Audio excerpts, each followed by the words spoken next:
This is worth $500.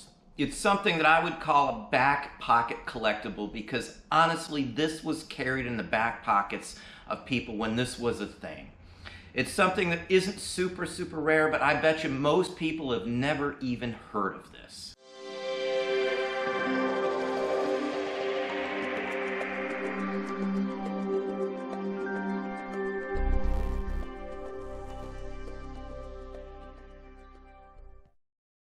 Hey, it's Don. Today we're going to talk about something unique, something that probably most of you have never heard of and would have no idea what it is. Now, it's not super rare. Hundreds of them show up every single year. Some are better than others, but most of them are worth at least $250 to $300. Some of the better ones can border on the $500 to $600 range, like this one right here. Now, this is a back pocket collectible. Now, it's vintage, it's over 80 years old.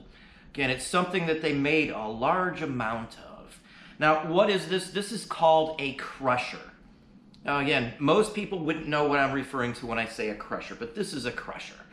It's curled up on the edges like you see right there. That is not a fault or damage to this piece. That's part of why it's called a crusher.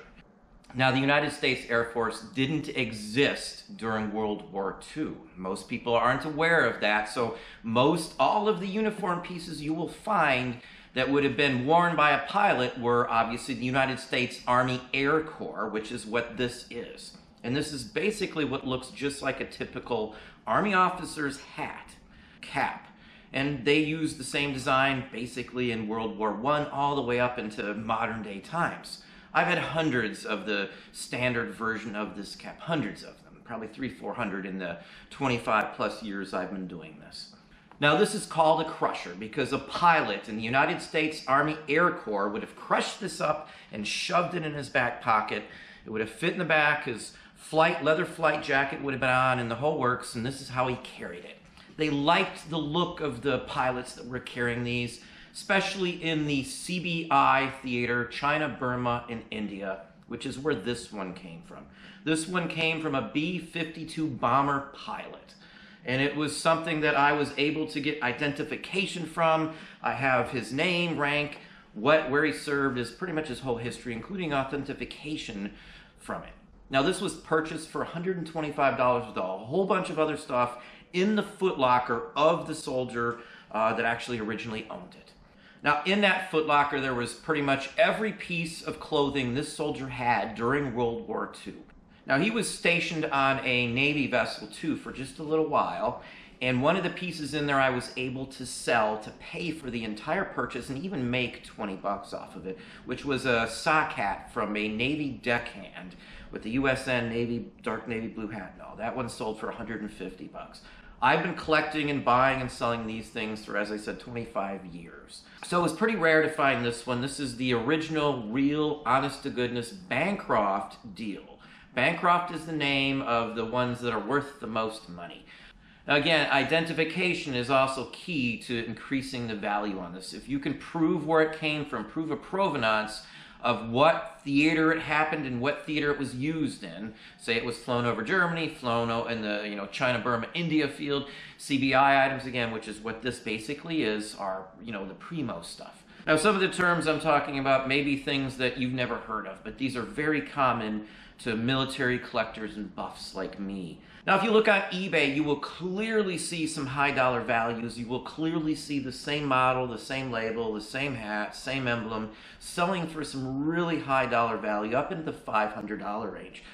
And if you keep looking through eBay, you'll see that there's hundreds of these that have sold honest-to-goodness records. So these are something. You're going to run into U.S. military headgear like this. Now, I personally, in the realm of places I shop and source to resell, I run into military headgear like this, at least it looks like this, all the time. So knowing a little more when you're out there and running into these sorts of things is the key to making the most money. I can pay far more for a hat like this than a normal, everyday use hat from just some standard officer in the U.S. Army. The U.S. Army hat, the standard version of this one, they made a ton of them. Millions and millions of them. Most officers probably had several of them in their own personal wardrobe. And in my luck of the day, I actually got a second Crusher hat here that was barely used. Now this is a different version of it. It's one that was barely used, it looks like. Everything is shiny and new. They would have had one for dress. You can't wear a hat that looks like that at presentation or anything like that. Now I'm going to cover up his name and his bomber squadron because I don't want to give out family information out in public like that. I promised the relatives that that would not happen. So in this case, this one was actually made for the United States military exclusively in London, so it was made in the theater of war. So that's actually very interesting, and being that it is a known maker label, it's very identifiable as well. And this one as well could be easily worth $250 to $350 on the open market, especially with the provenance of the pilot himself. Decorated person, I guess, is the biggest factor in that. Again, knowing more than the folks you're buying from or your competitors is the only way to get the best stuff and to cherry pick when you're out in public. Why spend the money on the stuff that's going to be either harder to sell or more expensive when you can just cherry pick the best of the best or the easiest of the easiest or the cheapest, most profitable items while you're out there? Those are the key three factors that I always look at in anything that I'm sourcing out there. I stick to certain realms and they're almost always all vintage items just because there's less competition.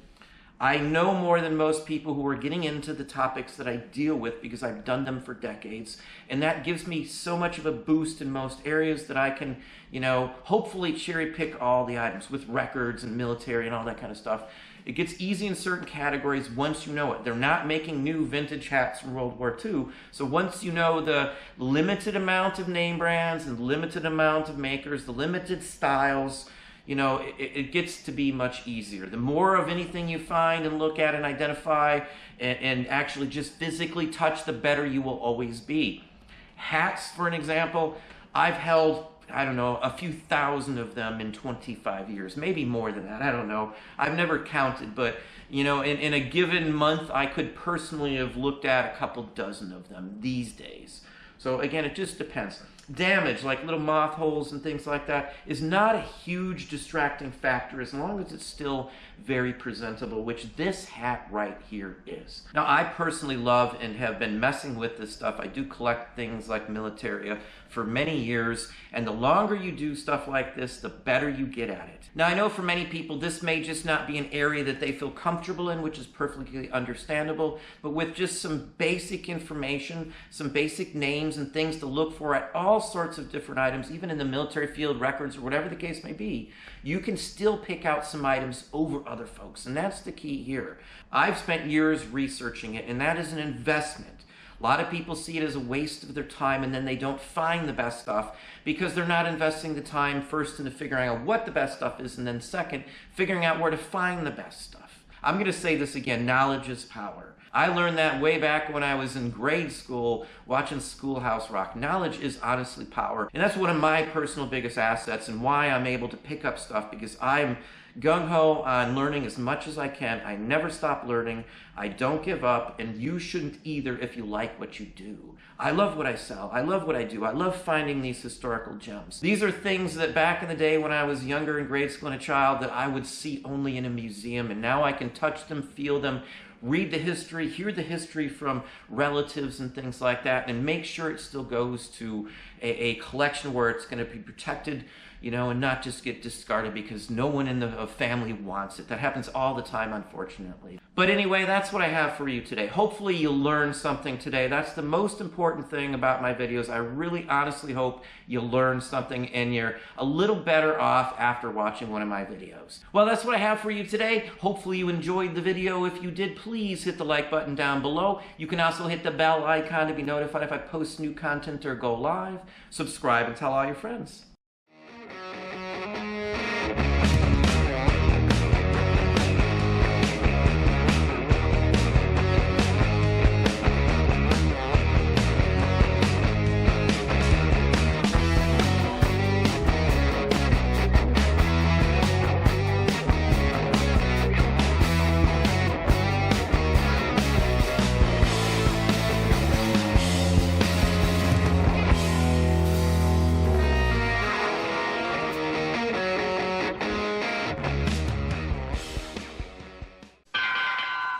for you sleepyheads. Colgate gets you out of bed. Now there's the Colgate pump. We've got the Colgate pump. It's a neat new trick, you know. Pump it on your brush and go. They got the Colgate pump. She's got the Colgate pump. Even moms and dads agree what makes it good is MFP. Just a squirt of minty gel protects your teeth that you can tell. We've got the Colgate pump. We love the Colgate pump. Two great tastes, maximum fluoride protection at your fingertips.